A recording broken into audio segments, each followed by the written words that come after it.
Smart सिटीच्या नावान राबयले जायते प्रकल्प वापराविणे पडून आसात। हाचे फुडें तांचो उपेग जावपाची शक्यताय कमीच आसा। कसल्याच नियोजना शिवाय हे प्रकल्प राबयल्यान तांची अवतिकाय जाल्या। लोकजागृताय आनी संवादा खातीर प्रामुख्यान हे प्रकल्प राबयल्यात। हातूंत महत्वाचे संदेश दिवपी स्क्रीन आनी भौशीक कळोवणे खातीर लावडस्पीकरांचो आस्पाव आसा।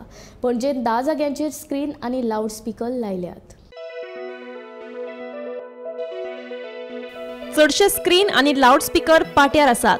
ते उपरांत जीएमसी आणि हेर कडेनूय अशी उपकरणां बसयल्यात। या स्क्रीनींचो तशेंच लाउडस्पीकरांचो आपत्कालीन परिस्थितीत लोकांक म्हायती दिवपा खातीर वापर जावं येता। याच दृष्टिकोनांतल्यान हो प्रकल्प हातांत घेतला। पूण फाटल्या 2 वर्सांत ना स्क्रीनींचो वापर जालो ना लाउडस्पीकरांचो।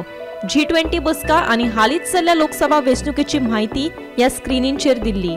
फाटलो अनुभव आणि स्मार्ट सिटी वाल्यांच्या कामाची पद्धत पळयल्यार या स्क्रीनींचो आणि लाउडस्पीकरांचो उपेग दर दिसा जातलो सो दिसना। This ensures digital connectivity on the move to fulfill the objective of One City, One Wi-Fi.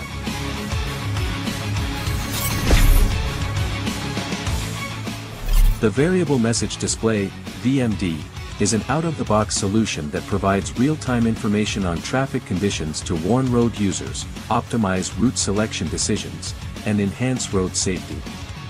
It can display text and images in any language, and is highly useful in displaying information and guidance on traffic diversion, emergency messages, and Gomantak TV खातीर senior journalist Neeraj नायक।